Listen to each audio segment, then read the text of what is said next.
Barra de Opinión presenta.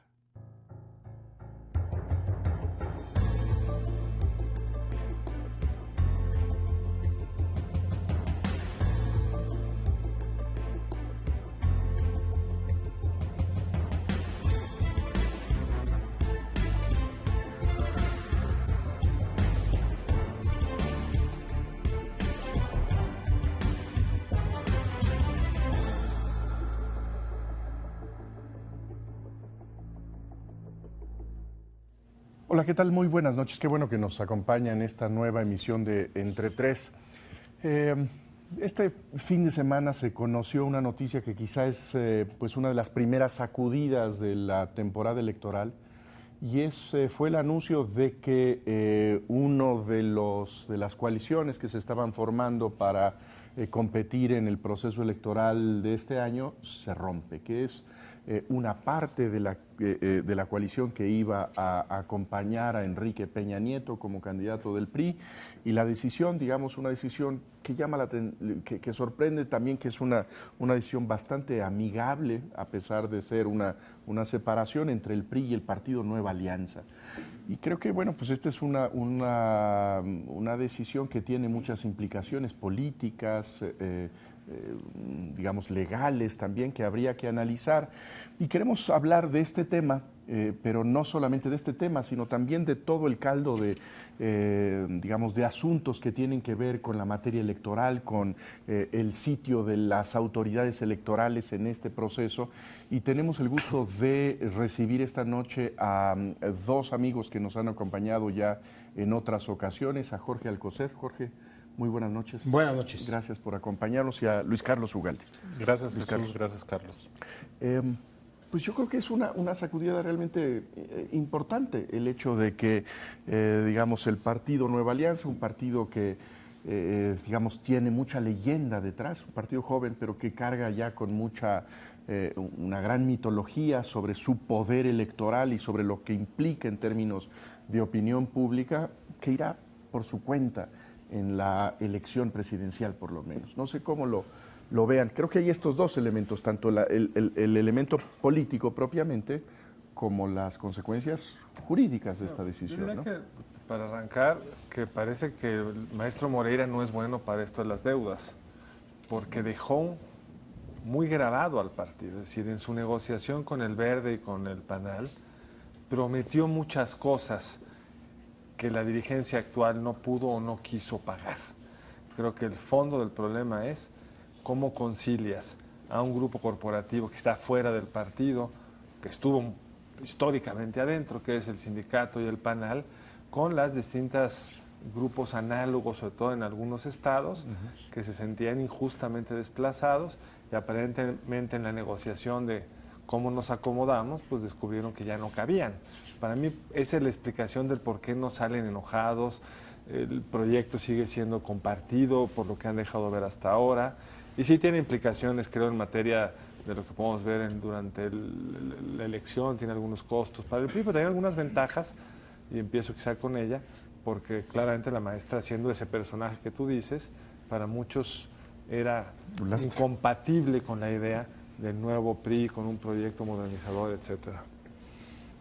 Bueno, yo creo que hay que abordarlo desde las tres ópticas que ustedes están planteando.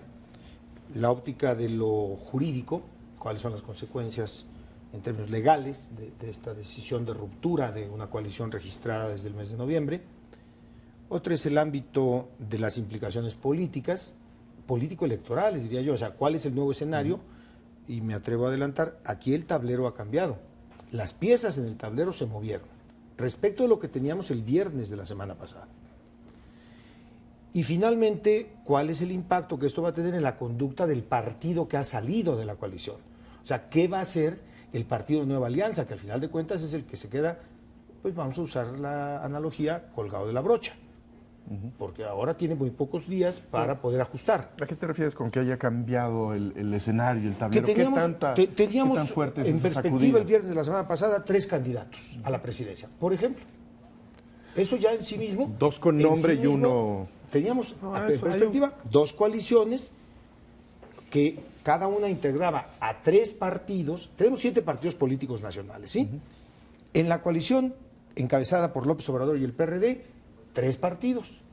En la coalición, hasta el viernes de la semana pasada, encabezada por el PRI, por Peña Nieto, 3 partidos. Y nos quedaba el PAN como salero. Ahora con 3 precandidatos. Con 3 precandidatos. Si quieres guardar tus pero al final de cuentas tendrán uno. No, por supuesto, pero creo que el tablero se mueve menos. Yo creo que se mueve mucho. Ahora veremos por qué. Yo creo que se mueve y mucho. Ahora, nada más en lo jurídico. ¿Por qué mucho? ¿Qué porque tan el relevante Partido es Nueva esta? Alianza, contra lo que algunos han escrito, en el 2006, bueno, primero el Nueva Alianza ha participado solo en las 2 elecciones que lleva, ¿eh? No lo hizo en coalición. O sea, el Partido Nueva Alianza en 2006 obtuvo para diputados 4.5% y para senadores obtuvo 4.1%. Para presidente de la República, menos de 1%, 0.9%, por una cosa que hubo ahí, de un aparente acuerdo de transferencia de votos, de voto diferenciado. Lo que habla, paréntesis, de una extraordinaria disciplina de los votantes de ese partido. Y en 2009, el Partido Nueva Alianza volvió a refrendar por sí mismo su registro, con 3.5, 3.6 de voto. Pues todos lo sabemos, en una elección cerrada, 3 o 4 puntos, pues se hacen diferencia, si pesan. Y entonces, ¿dónde se van a poner esos puntos? A eso me refiero cuando digo, las fichas en el tablero se han movido. Tenemos un escenario no radicalmente distinto, pero sí diferente. A mí me parece que para el PRI es un costo marginal. E incluso para el PRI puede ser una oportunidad para reposicionarse con grupos que le estaban endilgando costos de ser el partido de siempre, el partido del pasado. Y si consideramos los eventos que van a ocurrir en los próximos meses, yo creo que con este hecho, con esta ruptura, el PRI se ahorra muchos escándalos. Viene una película que va a tener seguramente una enorme difusión pública, que es un documental como Presunto Culpable el año pasado, que va a salir en 2 o 3 meses y que yo creo que el impacto de esa película documental va a ser mucho mayor. Entonces, con esto el PRI se ahorra muchos costos y puede venderse como un PRI que sí quiere renovarse. 2, pero sí cambia el tablero, como dice Jorge, por 2 razones. 3 candidatos es diferente a 4. Y en un debate, 4 candidatos hacen una enorme diferencia que 3. Simplemente lo hacen más rígido, más lento y hay menos intercambio. Pero eso más allá de un espectáculo televisivo, ¿qué implicaciones electorales tendría a tu juicio? 2 es la más importante. Seguramente Nueva Alianza va a lanzar un candidato ciudadano. Por ejemplo, Jorge Castañeda han coqueteado siempre con él y él lo ha dicho varias veces, que a él lo han buscado y seguramente lo han estado y lo están buscando. Probablemente el partido postule a algún candidato o candidata de ese corte que puede ser atractivo, más allá de la marca, que la marca no es compatible con un candidato ciudadano. Lurechik puede ser un candidato atractivo que jale, como dice Jorge, 2, 3 puntos. ¿A quién le va a quitar ese candidato esos 2 o 3 puntos? ¿Al PRI? ¿Al PRD o al PAN? A mí me parece que es más probable que se los quite al PAN y al PRD que al PRI. Tal forma que esta ruptura, que puede ser genuina, yo creo que a quien acaba beneficiando más es al PRI porque le da una oportunidad de reposicionarse y porque el candidato nuevo de Nueva Alianza creo que le puede quitar votos a los otros candidatos PRD o PAN. Yo creo que hay que esperar a ver el candidato. Sí. Porque lo que vimos hace 6 años, ya fuera por una alianza expresa, con una gran capacidad de movilización, o sencillamente porque una elección cerrada, votar por una gente que no tiene mucho atractivo como Campa, pues te lleva a votar en las legislativas por un lado y la presidencial por la otra. Pero una vez que tengamos el candidato, sabremos que en las elecciones cerradas, si votas por senador o diputado por el PAN, no estás tirando tu voto. Si votas por un candidato chiquito, estás tirando tu voto. Hay una diferencia notable. En 2006, y esto lo ha dicho Jorge Castañeda en público y está publicado, el cálculo estratégico del PANAL fue justamente postular a un candidato que no le robara muchos votos al PAN. Ese era el cálculo estratégico y es probable que por eso hayan postulado a Roberto Campa, que al final pudo haber declinado. En esta ocasión el cálculo es diferente. En esta ocasión el candidato presidencial le debe garantizar a ese partido 2 o 3 puntos y es probable que por eso la búsqueda sea de alguien atractivo, que reitero, puede afectar más al PRD o al PAN que al propio PRI, creo yo. Y si me permiten, discrepando tangencialmente de lo que ha dicho Luis Carlos, en lo inmediato aritméticamente el perjudicado es el PRI y Enrique Peña Nieto. Las términos encuestas, de recursos. en términos, no, en términos de la suma de votos. Con el nuevo modelo de 2007, en donde ya los partidos no pueden aparecer coaligados con un solo emblema, sino que cada quien aparece con su propio emblema, los votos se cuentan para el partido y se suman para el candidato. Quien pierde los votos que vaya a obtener el partido Nueva Alianza para presidente, pues es Peña Nieto. Es Peña Nieto. Ahora, ¿a quién le va a perjudicar ya en el saldo final? Eso es otra historia. Pero en lo inmediato, aritméticamente, en las encuestas que habíamos visto hasta el viernes de la semana pasada, en donde Enrique Peña Nieto, en coalición, PRI, Verde, PANAL, tenía un cierto porcentaje, pues si el PANAL valía 2 puntos o valía 4, pues de entrada hay que bajárselos, ¿verdad? Luego ya veremos lo que pasa. Ahora, yo sí ¿No? creo que hay una cuestión de percepción que no debemos de perder de vista. Yo creo que muchos gobernadores del PRI y de otros partidos, pero sobre todo el PRI, han tejido relaciones políticas personales con los líderes seccionales del sindicato de maestros. Por ejemplo, en el Estado de México. Y yo no sé si la fuerza política del Bester Gordillo hoy sea tal para poder generar esa disciplina, sobre todo cuando cuando los miembros del sindicato y los líderes sindicales en particular perciben que ese poderío puede estar en declive ya, lo cual yo también creo. Y si eso es así, es probable que algunos líderes sindicales empiecen a generar ya una relación personal con el candidato del PRI y eso disminuya mucho la fuerza de coacción y de disciplina de Gordillo.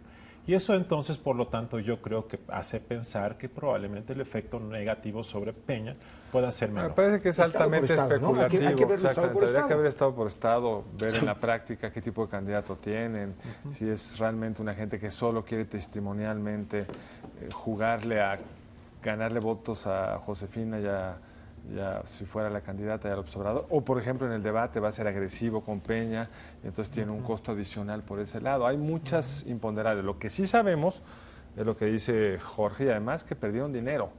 La forma en la que está ahora organizado tanto tiempo de spots en la tele y el radio como dinero, pues le cuesta tú sabes, tendrás el dato exacto, pero si antes íbamos a ver casi 2 por 1 a Enrique Peña Nieto versus el candidato del Les PAN. cuesta más en radio y televisión que en dinero, porque la generosidad del priista que negoció esos acuerdos, los originales, pues fue infinita, ¿no? Porque el PANAL y el Verde iban a aportar el 15% de sus dineros a la campaña común, 15% solamente. O sea, era verdaderamente una oferta tentadora. Donde sí pierden, Carlos, es en radio y televisión, porque ese pedazo del PANAL hay que restárselo de nueva cuenta al PRI. Puede ser marginal, pero en elección competida el margen se vuelve crucial. Simplemente. Pero tú lo estás dejo viendo en apuntado. ese sentido una elección que va a ser mucho más cerrada de lo que está empezando el año. Perdón, no me autocito, pero ha sido mi opinión desde hace un año. Quien diga que esta elección ya está decidida, que ya nomás era coser y cantar y sentarse a esperar que llegaran las urnas, se equivocó de cabo a rabo.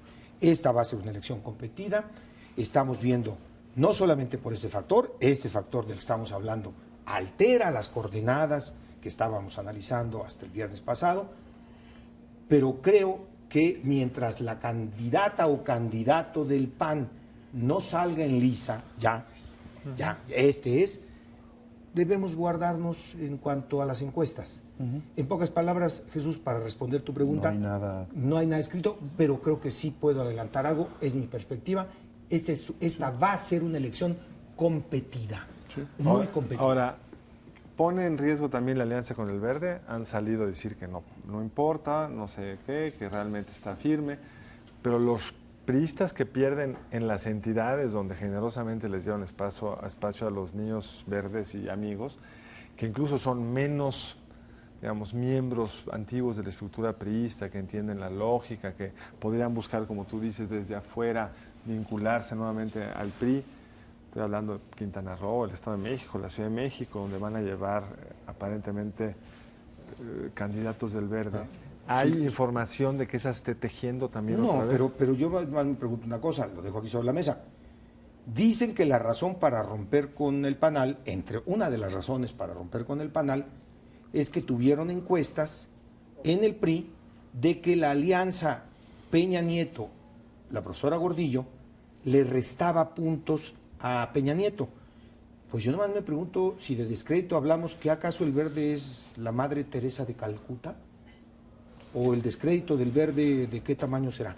Yo supongo que a pesar de este descrédito, yo creo que la alianza con el Verde se fortalece con esto, porque el PRI no va a estar dispuesto a romper todo. La marca de coalición, aunque sean dos, importa mucho en política mexicana. Entonces yo creo que esa no está rota, y yo creo además que la señal al interior del PRI de haber roto con PANAL para generar espacio a sus propios cuadros, yo creo que ha tenido un efecto positivo internamente. Yo creo que ahí esa es una de las cosas que me parece importante, que se trata de un acuerdo donde básicamente la intención es no generar antipatías dentro del propio PRI, que me parece que eran muy riesgosas. El hecho de que una larga carrera priista de repente se ve desplazada por un acuerdo que hace el expresidente del PRI, sin ninguna... Pero solamente el expresidente del PRI, yo creo que también aquí no le carguemos al muerto lo que ya francamente es un poco... Yo creo que tienes razón. Abusivo. Me parece que lo firmó el expresidente del PRI. Luis Videgaray ahí en con la negociación. Enrique Peña Nieto. ¿No estaba Osorio Chong en la negociación? Cuando salieron a anunciar quiénes estaban en los flancos de Humberto Moreira. Luis Videgaray, coordinador de campaña de Enrique Peña Nieto. Sí, sí, sí. Osorio Chong, hoy secretario de organización y futuro secretario general del PRI, en cuanto se vaya la actual secretaria de candidata a senadora. Ahora, entonces, ¿quién negoció? Sí, sí, sí. Yo creo que tampoco hay que cargarle tanto la culpa al muerto. Pero lo que tenemos que No ver, solamente eso. ahora que fue lo de Guadalajara y la crítica fácil al PRI que se hace con frecuencia, se olvida algo. La razón principal de la acción política del PRI antes de la campaña, por lo que yo veo, es generar unidad interna. Que si en los eventos públicos aparece el viejo PRI, los dinosaurios, que si está el gober precioso, otras cosas que a muchos no nos gustan, lo que está generando en ese partido en este momento es una negociación que evite una ruptura. Y lo que hemos visto con este fin de semana en el caso del PANAL, y también lo que se vio en la conformación del Comité Nacional y en la conformación del equipo de campañas, hemos visto una suerte de inclusión. Reitero, yo no estoy juzgando de la calidad de las personas, pero al menos están generando ese tejido político de una negociación interna que evite lo que ha pasado antes. Les evitó mayor conflicto interno al PRI, ¿no? Entonces creo que eso lo están resolviendo medianamente bien. Evitar 2006, 2000. Y ya después verán cómo luchan contra el descrédito de algunas figuras, que esa es la crítica del Círculo Rojo, pero ellos tienen claro, creo yo, de que ahorita hay que empezar sin fracturas internas. Y por eso yo creo en parte lo del PANAL, creo. La pregunta es si el Verde no está también generándola, ustedes creen que no, pero habrá que discutir esto u otros temas realmente en el siguiente segmento. Estamos un momento más aquí de regreso en Entre Tres.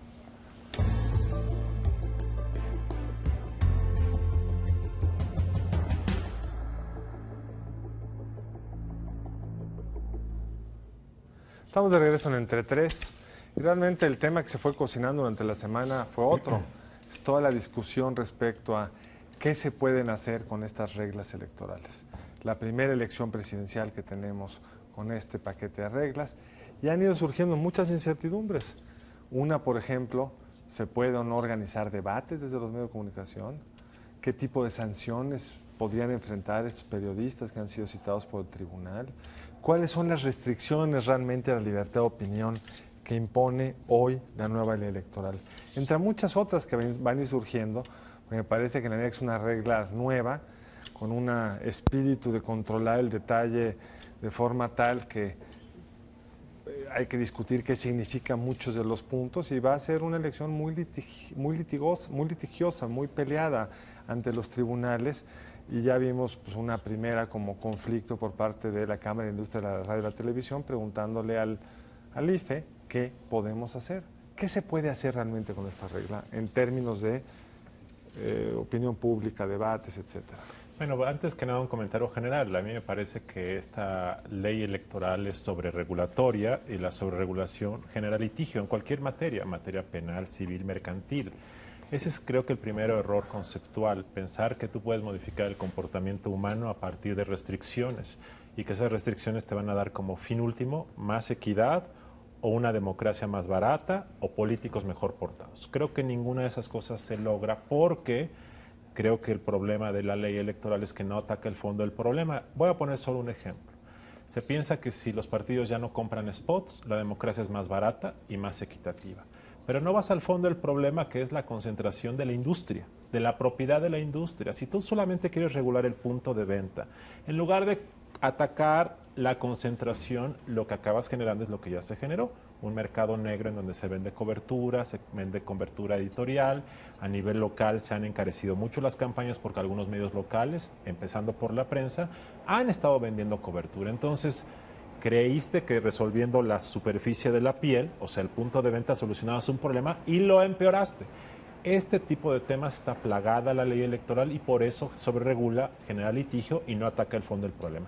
De tal forma que tenemos una ley que pone camisas de fuerzas, pone muchas prohibiciones. Los partidos aprendieron desde hace mucho tiempo, pero sobre todo ahora que gritar y quejarse genera publicidad, de tal forma que el litigio es una táctica de campaña. Y al final el IFE es el que padece por una sobrecarga. Ese es un primer comentario que quiero hacer. Yo creo que tenemos efectivamente un debate que distrae la atención. Seguimos discutiendo las reglas en lugar de discutir lo que partidos, coaliciones, precandidatos, candidatos nos están proponiendo. Y me parece que esto no es deseable. Y coincido con Luis Carlos, los partidos están haciendo del litigio una forma de publicidad. El IFE se ha llenado de quejas, todos contra todos. ¿Eso es culpa de la ley o es culpa de los actores? Habrá que hacer un estudio más de fondo. Pero poco a poco se van aclarando las cosas y las calabazas se acomodan conforme la carreta avanza. Primero, sobre el asunto de si se podían transmitir debates, porque hubo primero todo un debate. ¿Se pueden hacer debates? Pues, hacer debates, sí. La discusión de fondo era, ¿se pueden transmitir por radio y televisión debates entre precandidatos? Ese era el debate. Pues ya quedó aclarado, ¿no? Yo ya no voy a hablar por los que ya salieron. Ya salió el presidente del IFE, el doctor Leonardo Valdés. Ya salió el autor de la malhada sentencia que generó toda la polémica en el tribunal, la sentencia del tribunal, el doctor Olimpo Nava, Omar. ¿Qué dijeron? ¿Pueden debatir? ¿Se puede transmitir? Sí, se puede transmitir. Prácticamente solamente dijeron dos condiciones. Dos, que no haya compraventa, o sea, que no sea vendido y que no sea para unos sino para otros. No, dijo ¿Ya? otra cosa el presidente del IFE, que A no ver. se ha donado. Entonces, la donación tiene su ambigüedad. ¿Qué es donar? Si ahorita se presentan aquí 3 precandidatos. Está perfectamente autorizado, hasta donde yo le oí a Valdés y a Olimpo. No califica como donación. No, para nada. ¿Por qué no? Porque desde donaron el tiempo Carlos, para que desde puedan la debatir. sentencia de septiembre del año pasado, el caso Nayarit, el ponente, y luego se lo autorizaron así los magistrados, dijo, los debates que se transmitan dentro de los espacios noticiosos regulares no tienen problema. Entiendo, para seguir con el ejemplo de esta emisión de Entre Tres, que esta es una emisión regular, no es un programa especial.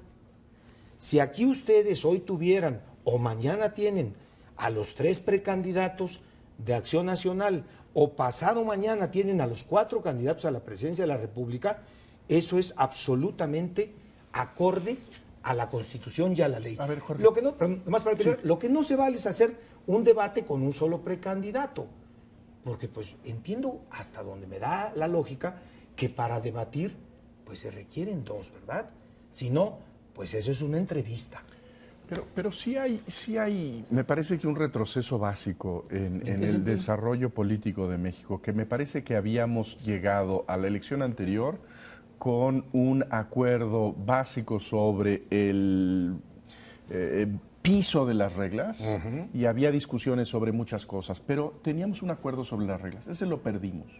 ¿En cuándo? ¿En 2009 o 2006? Perdimos con la reforma última a la legislación electoral.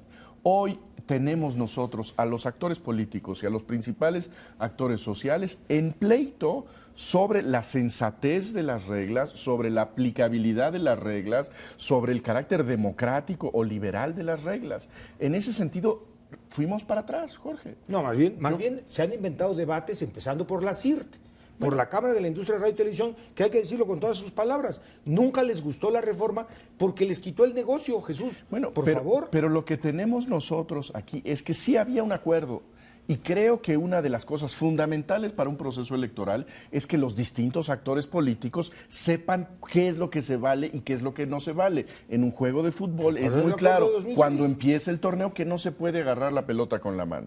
En ese sentido, lo que tenemos hoy es una terrible confusión en donde no sabemos cuáles son las faltas, cuáles son las expulsiones, cuál es el terreno. Y estamos entrando a una campaña electoral con una gran incertidumbre, no sobre quién va a ganar, sino cómo se juega este deporte. A mí me parece que eso significa un retroceso importante.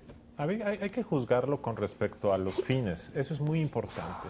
O sea, si este galimatías de sobreregulación nos generara una democracia más barata y más equitativa y más confianza de los electores, qué bueno. Pero lo que, reitero, se ha observado en todas las elecciones locales en los últimos años es un gasto excesivo, no registrado, pero excesivo en muchas ocasiones para medios de comunicación. Yo, Jorge, no estoy tan seguro que se les haya quitado al negocio a los medios. Sí, ya no compran spot los partidos, pero la venta de cobertura mediática ha hecho, sobre todo a la prensa local, profundamente exitosa y a muchas repetidoras. Entonces, se han creado mercados negros que generan hoyos de negocio que no son fiscalizables, no son observables. Entonces, yo creo que se está gastando mucho dinero. Y dos, yo no tengo tan claro que se haya logrado más equidad porque hay muchos gastos no registrados. Y tercero, creo que en eso coincido con Jorge, no hay ley perfecta con actores irresponsables. Y en México, con una buena ley, con una mala ley, con la ley perfecta, con 3 artículos o con 3,000 artículos, tenemos una clase política que regatea el acatamiento de las normas y es convenenciera en su respeto. Y eso sí es un problema mayor. Yo sí creo, sin embargo, que estas reglas, al ser muy confusas, excesivas, no van al fondo del problema y están generando un problema de aplicabilidad. Ocurrió con las precampañas, en donde se trató de establecer una lógica que, en mi opinión, no funciona y no es aplicable y generó que en la práctica las campañas hayan iniciado desde diciembre, en la práctica, en la realidad. 2, en el tema de los debates que acaban de mencionar ustedes, y un tercer tema que se va a reactivar dentro de pocas semanas, que es el contenido de la propaganda. Esta prohibición de la denostación y de la difamación va a crear una enorme litigiosidad, conflictos, problemas, y eso creo que no ayuda a la certeza de la elección. Pero eso ya estaba, ¿no? Eso no lo creó la reforma de 2007. Incluso la norma previa, la de COFIPE, usaba más calificativos, si se vale, o más verbos que los que usa ahora la norma. Ahora se dice, los partidos deben abstenerse de denigrar, término yo acepto vago y confuso, denigrar a las instituciones o a otros partidos o calumniar a las personas. Creo que lo de calumniar hay suficiente experiencia para saber lo que es calumnia, ¿verdad? Si alguien dice que yo soy narcotraficante, pues lo acuso porque me está calumniando. Pero el término denigrar, acepto que no ha sido afortunado. No fue criatura del 2007. Ya estaba desde el 94 en el COFIPE. Pero voy a lo fundamental. Aquí hay 2 problemas o varios problemas. ¿Hay una sobreregulación? Sí. ¿De dónde deriva la sobreregulación? No centralmente de la ley, deriva de los reglamentos y de las sentencias. Aquí ha habido una conducta de las autoridades electorales de estar queriendo ir más allá una y otra vez de lo que el legislador ordinario colocó en la ley. Pero, por ejemplo, a mí hay una cosa que me llama mucho la atención en este afán, digamos, de la regulación, que es la pretensión de que la ley puede definir cuáles son los tiempos de la política.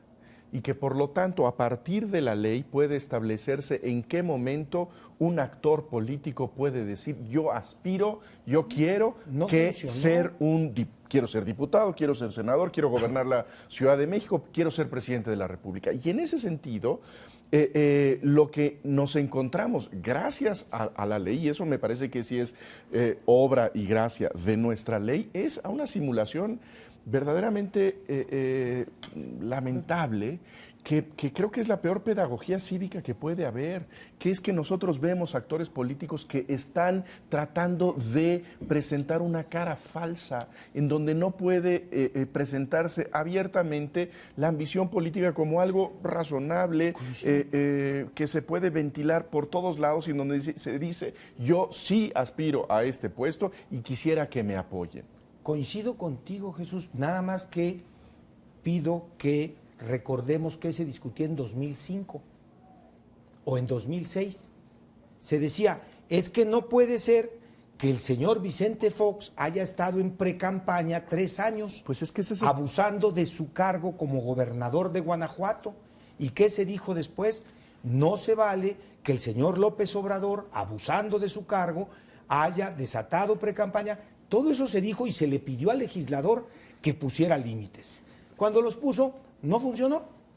Es que Bueno, yo creo, pues yo algo Pero no es que funciona. es que fue una mala lectura del problema que teníamos. Nosotros no entendíamos en dónde ¿Pero fue venía el solamente problema. de la ley o fue un asunto más generalizado? Es mi pregunta. Bueno, desde luego de los actores políticos. Yo lo que, Y de yo la lo que sociedad. diría es que no tuvo la capacidad la clase política mexicana de entender cuál fue el problema del 2006 y pensó que esta, digamos, deslealtad al sistema democrático podía ser resuelto con una nueva ley electoral. Yo creo que cuando no hay un compromiso con la legalidad, la cambies de la manera que quieras, no se resuelve el problema. Podemos coincidir en eso. Y además una cosa, o sea, el asunto es que una buena ley, una buena norma debe tener pocas hipótesis y tener un impacto global. Y yo reitero, hoy se le ponen muchas prohibiciones a los actores políticos para que no gasten de más. No pueden comprar spots. Pero lo que hemos visto en los últimos años es que un gobernador tiene una ventana de oportunidad de 12 días para darse a conocer a la población, que es 5 o 7 días antes de su informe de gobierno y 5 días después. Y lo que hemos visto verdaderamente es un abuso en donde gobernadores del norte, del Polo Norte, se anuncian a nivel nacional. Todos. Pagan planas enteras. Si nosotros calculáramos el gasto que se ha ejercido en prensa, radio y televisión de gobernadores ansiosos, porque solamente pueden salir una vez al año. Y 2, las gacetillas que siguen apareciendo en la prensa todos los días. Entonces, ¿cuál es el problema? El problema es la falta de fiscalización adecuada y de uso de recursos en el ámbito local. 2, tiene que ver con la falta de criterios para asignar presupuestos de publicidad. Nada de eso tiene que ver con lo electoral, nada de eso. 3, la estructura de la propiedad de la industria de medios electrónicos, que no se ha hecho nada. Tal forma que, reitero, una ley electoral en donde tú le dices a los legisladores resuelvan estos problemas de inequidad que sí existen, sí existían. Si había una demanda de evitar el trato que en ocasiones era discrecional y abusivo con los medios electrónicos, acabaste por generar malos instrumentos y yo creo que en muchos casos empoderaste más a esos llamados poderes fácticos. Bueno, tenemos que ir a una pausa. Regresamos muy pronto a seguir hablando de estos temas, de algún otro que brinque al ratito. Regresamos muy pronto.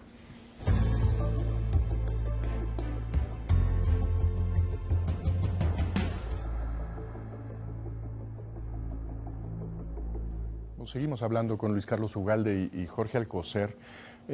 Creo que planteaba Luis Carlos un tema que me parece fundamental para evaluar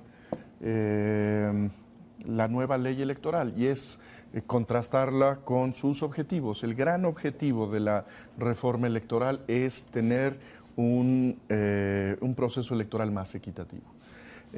Creo que eso parte, para empezar, de una memoria vieja y no reciente de las elecciones mexicanas.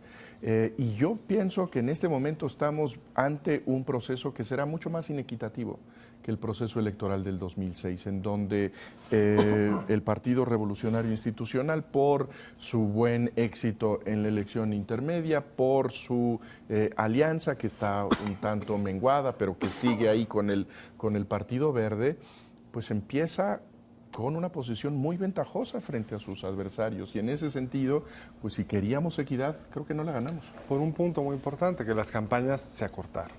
Entonces, cuando las campañas son cortas, el que arranca de entrada muy bien posicionado es más difícil bajarlo.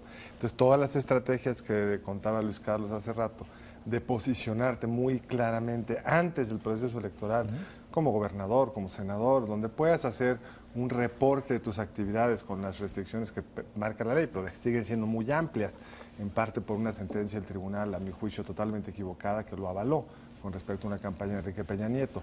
Pero el punto es, tú inviertes en eso, llegas hasta adelante y es muy difícil bajarte. Andrés Manuel hizo lo mismo, él llegó con una enorme ventaja en el 2006, pero había una la campaña campaña era más larga y le daba. Uno de los temas que creo que hemos dejado fuera, que me parecen muy importantes. Yo sí creo que si va a haber spots, los deben de poder controlar los partidos, hacerlos rápidos y eficaces para que cumplan su función de dar información. Y esto hace, en las reglas actuales, donde se tiene que mandar al IFE, hay toda una serie de impedimentos para reaccionar rápidamente, que la información, que es la clave en un proceso electoral, va a fluir con mucho más lentitud y durante mucho menos tiempo. Y eso le da una ventaja al que saca primero, al que empieza por el Cuando uno analiza las experiencias de elecciones de gobernador de los últimos años, PRI, PAN y PRD, cuando cada uno de ellos está en la oposición frente a un gobernador del otro partido, todos se han quejado de inequidad. Y la evidencia anecdótica muestra que la industria electoral hoy está gastando más que hace 10 años, porque hay más competitividad, porque hay más liquidez en las arcas de los gobiernos estatales, porque la capacidad de fiscalización es limitada. Y yo lo que creo es que sí hay un costo creciente, no registrado, creciente. El IFE y los IFE estatales dan un cheque de menor cuantía, correcto. Pero lo que están gastando por desvío de recursos, por gobernadores que le meten, por empresarios que dan en efectivo, yo creo que es mayor. Pero además, que te interrumpa, dan un cheque menor porque el gasto mayor que antes hacían, que eran los spots, ya no lo tienen que hacer. La liquidez real de los partidos con esta regla es mayor, más allá de los ilegales. La evidencia muestra que hay un costo creciente y más inequidad. Ahora bien, también te muestra que si nosotros vemos esta idea de que los medios de comunicación, que eran los grandes males del país, que hoy realmente han perdido el negocio, reitero, algunos de ellos te dirán que hoy reciben más recursos porque, reitero, estas restricciones lo único que te generan es que te portes mal rápido. Y entonces los gobernadores se anuncian en cadena nacional, los presidentes municipales pagan gacetillas y todo el mundo está queriendo beberse todo de una manera más intensa y en ocasiones eso puede destapar una mayor inequidad. Entonces yo creo que, reitero, pocas reglas para la equidad debiese ser fiscalización de las finanzas locales, 2, cuidar el desvío de recursos públicos y 3, si vamos a entrar al tema de los medios, yo prefiero un esquema en donde haya prohibición absoluta, con una industria que esté más dispersa en su concentración de propiedad. Creo que por ahí debiese ir el tema. En 2006, el PRI quedó en tercer lugar de votación. Las reglas de distribución del financiamiento no las inventó la reforma del 2007, ya existían desde el 96, no las cambió. 30% igualitario entre los partidos y 70% se distribuye conforme a la votación de cada partido. Lo que hizo el modelo de radio y televisión fue copiar esa regla de distribución y lo replicó. Del tiempo total en radio y televisión que corresponde a los partidos políticos, ahí sí conforme a lo nuevo, 30% igualitario, 70% proporcional. Cuando se hizo la regla, 2007, el partido más perjudicado era el PRI. Y así se fueron a la campaña de 2009. Y nadie dijo, qué grave inequidad. Miren nomás, pobrecito PRI, ya se lo amolaron, ya lo dejaron sin tiempo y ya lo dejaron sin recursos. La campaña del 2009 y sus resultados cambiaron el esquema de distribución de votos. Bueno, pero lo que no podemos es para cada elección ver en función de qué quiere cada quien, creo, poner nuevas reglas en función de cómo quedó cada quien. Eso sin duda, pero en la elección del 6, que íbamos con las otras reglas, donde el financiamiento se distribuía como tú dices, el acceso a los medios no. Y el resultado neto de esa elección fue... ¿Era que las televisoras decidían a quién le daban acceso? Según el trabajo de Ulises Beltrán, los 3 candidatos tuvieron más o menos el mismo acceso, con más o menos el mismo puntos de rating. Hay un hoyo negro que ya no se aclaró nunca. En esta elección va a ser 2-1. Ahora, ¿qué viene para adelante? Estamos, digamos, se resolverá muy pronto la elección dentro del Partido Acción Nacional. Y luego tenemos ahí también como una temporada pues muy extraña, un limbo, extraña, que se llama intercampaña. 5 semanas. ¿Y qué van a hacer los Pues no van a hacer nada candidatos? porque ¿A hay dónde los un van a problema. mandar? El diseño puede estar mal, pero la razón es la siguiente y está expresada con toda claridad en las exposiciones de motivos y en los dictámenes. Las precampañas también están sujetas a la jurisdicción de los tribunales. Para que y primero de los tribunales internos. O sea, un precandidato puede acudir ante su partido a reclamar que le hicieron fraude en la interna y para eso se requiere un tiempo. ¿Para qué? Pues para que ese quejoso vaya ante su partido y diga, me hicieron fraude. Y entonces, ¿cuántos días requiere para presentar las pruebas? Pues 4. ¿Cuántos días requiere el órgano interno para resolver la queja? Pues 10. Ya nos comimos 14 días. ¿Cuántos días más requiere, si no le gustó al quejoso lo que resolvió su partido, para ir ante el Tribunal Federal, ya ante la jurisdicción de los tribunales instituidos? Pues otros 4 días. Ya acumulamos entonces 4 más 10, 14 más otros 4, 18. ¿Y cuánto requiere si es en primera instancia en sala regional? Pues 10. ¿Y cuánto requiere si llega a la sala superior? Pues otros 10. Y entonces, el problema es que metimos a la jurisdicción común Pero los asuntos de precampaña. Pero Creo que ahí fue un error. Creo que eso tendrían que haberlo resuelto los partidos en su propio ámbito y se acabó. Como cada vez estoy más convencido que para desregular lo que hay que hacer es desjudicializar, si se me permite la expresión.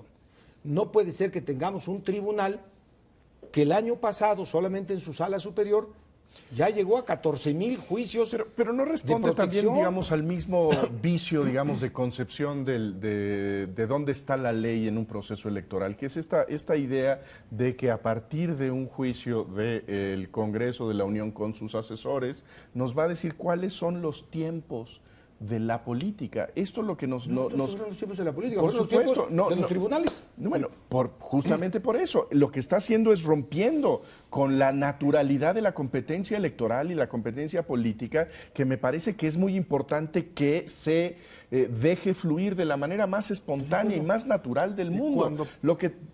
Yo lo que quiero saber es cómo debemos nombrar a los precandidatos que aún no son candidatos porque están en ese limbo de la ley electoral. Precandidatos únicos. Bueno, pero más allá de que hay que aprenderse toda una terminología, va a llevar a lo que ya llevó esta ley, a la simulación. No podía haber precampañas antes de las precampañas oficiales y las hubo.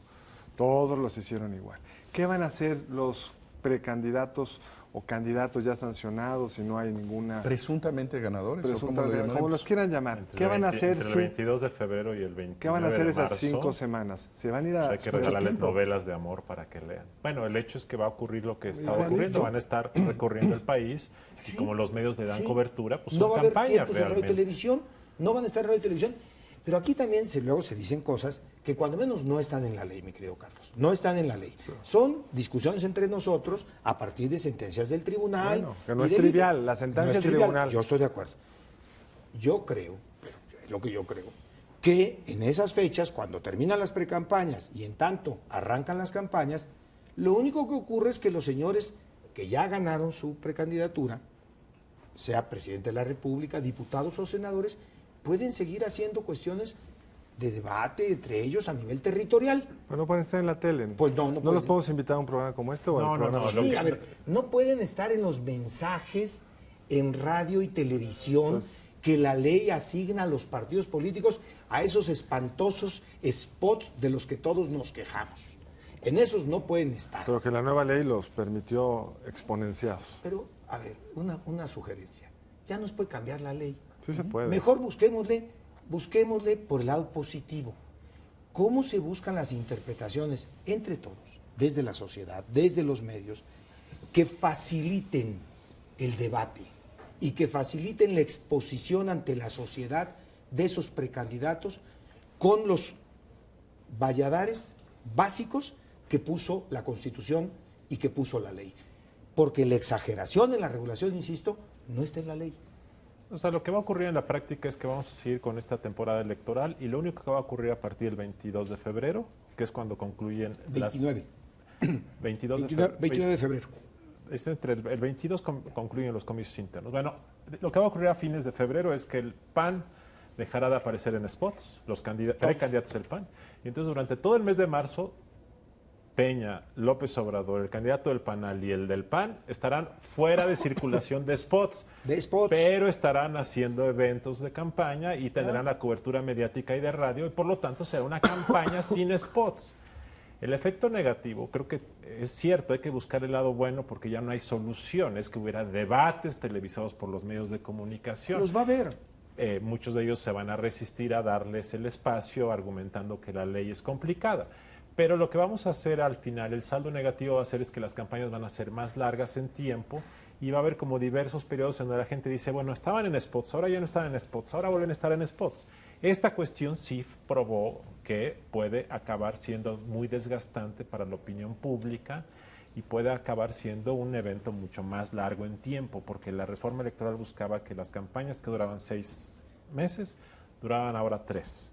Y efectivamente, en términos reales, empiezan el 30 de marzo y acaban el 27 de junio. Pero en la práctica lo que hemos visto, como acaba de quedar claro, es que van a durar 7 meses quizás si tomamos en consideración el mes de diciembre, ¿no? Ahora, otro fenómeno que yo creo que hay que registrar del paisaje electoral es el desprestigio de la autoridad electoral. Yo creo que eso ya es claramente medible.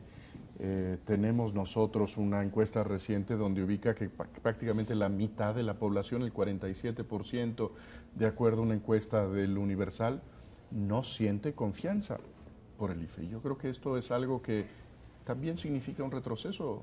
Yo creo que es algo que debe llamar de inmediato la atención de la autoridad electoral.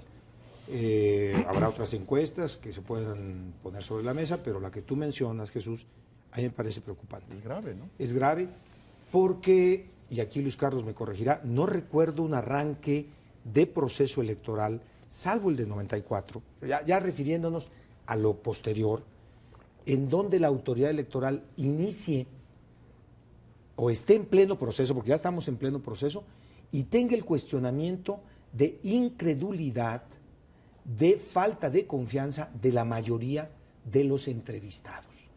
Me parece que en sí mismo lo que revela esa encuesta debiera de inmediato prender focos, pues, por lo menos amarillos, ¿no? Pero no se puede hacer mucho a estas alturas. La autoridad, claro que sí. No creo Bueno, que pues pueda hacer mucho. tiene más de la mitad de los spots. Sí, pero los spots no te permiten luchar contra la realidad.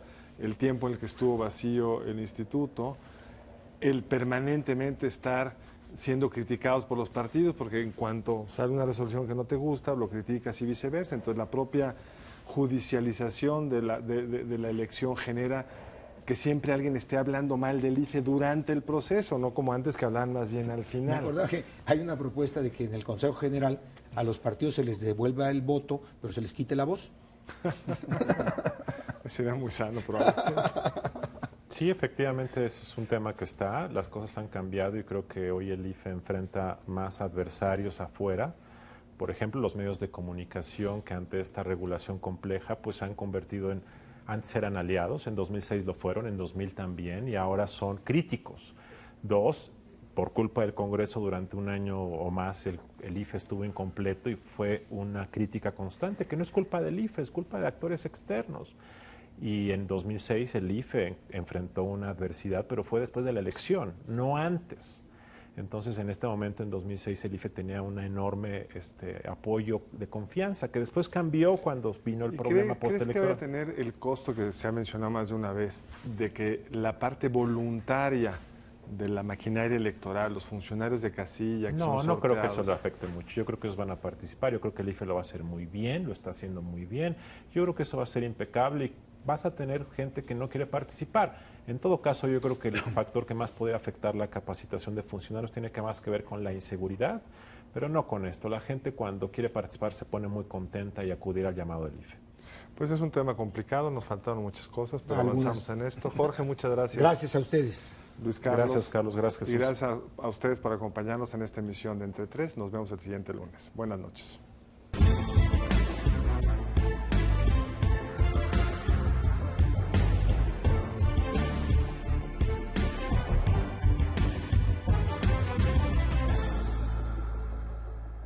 Barra de Opinión presentó. México será uno de los países menos afectados si, como propios y extraños, pronostican que Europa entrará en recesión en el primer trimestre del año. Pero nosotros contamos con fortalezas económicas que evitarán una caída de grandes magnitudes. Todos los analistas coinciden que se moderará el crecimiento del país, pero muy pocos son los agoreros que se atreven a asegurar un desastre de fin de sexenio como en el pasado. Ningún país puede considerarse a salvo de las repercusiones negativas de la crisis europea, pero el impacto tendrá diferentes intensidades. En el caso de México, una de las fortalezas en el terreno económico es la vecindad con Estados Unidos. Todo indica que tampoco entrarán en recesión y eso significa que continuarán comprando nuestros productos. Los niveles de deuda son manejables y ronda por el 34% del PIB, que se puede considerar una cifra conservadora. Lo que debemos cuidar este 2012 es no excedernos en gastos e impulsar el empleo.